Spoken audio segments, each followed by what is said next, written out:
Depuis l'annonce de la signature de l'accord Europe et des pays du Mercosur, les déclarations du gouvernement ne sont pas claires. Qu'attendez-vous, monsieur le ministre, de l'abaissement des droits de douane sur l'importation de milliers de tonnes de viande bovine gavée aux OGM et aux antibiotiques? C'est un non-sens. Ratifier cet accord, c'est sacrifier l'agriculture paysanne au profit de l'agrobusiness mondialisé.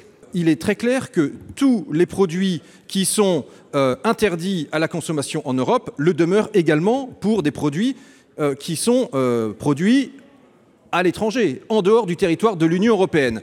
Et donc, hors de question d'avoir du bœuf aux hormones, hors de question d'avoir un certain nombre de produits faits avec des substances que nous n'utilisons pas. Je pense en particulier grâce au nouveau règlement vétérinaire européen qui entrera en vigueur à la fin de 2021.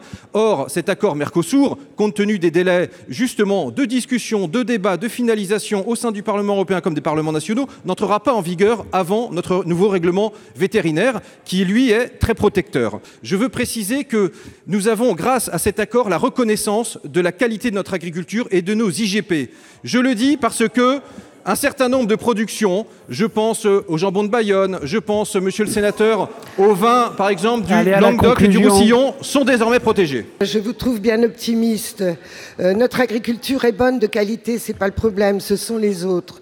Mais il faut que vous sachiez que cette contestation va de la FNSEA à la Confédération paysanne. Donc vous voyez, nous avons des entretiens qui sont vraiment contre cette ratification. Vous avez une grande responsabilité dans cette ratification future, je le présume, de cet accord. Et nous le regrettons vivement. Vous faites là une grosse erreur, monsieur le ministre. Le gouvernement fait une grosse erreur, monsieur le ministre. Aujourd'hui, nos agriculteurs, qui doivent respecter des normes toujours plus strictes, sont très inquiets de la concurrence déloyale générée par cet accord, qui est en totale opposition avec nos ambitions agroécologiques. Peut-on ouvrir nos frontières économiques au Brésil, dont le gouvernement fait fi des accords de Paris, déforeste à tout va et piétine les droits sociaux?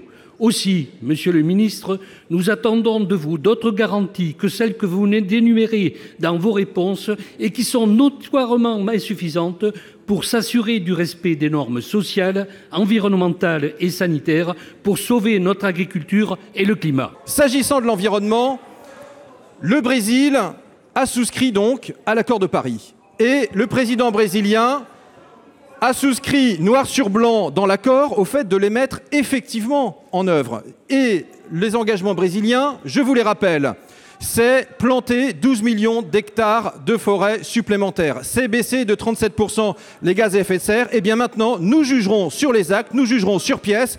Et d'ailleurs, nous avons mis en place une nouvelle méthode avec études d'impact indépendantes, avec études scientifiques indépendantes pour que vous puissiez juger vous-même sur pièce et sur place. Sur le Brésil, actuellement, il déforeste à tout va. Donc, il continue à faire ce qui sera obligé d'arrêter. Ensuite, vous n'aurez aucun contrôle. Les contrôles se feront, mais il n'y aura pas de sanctions. Donc, là-dessus, il faut faire attention.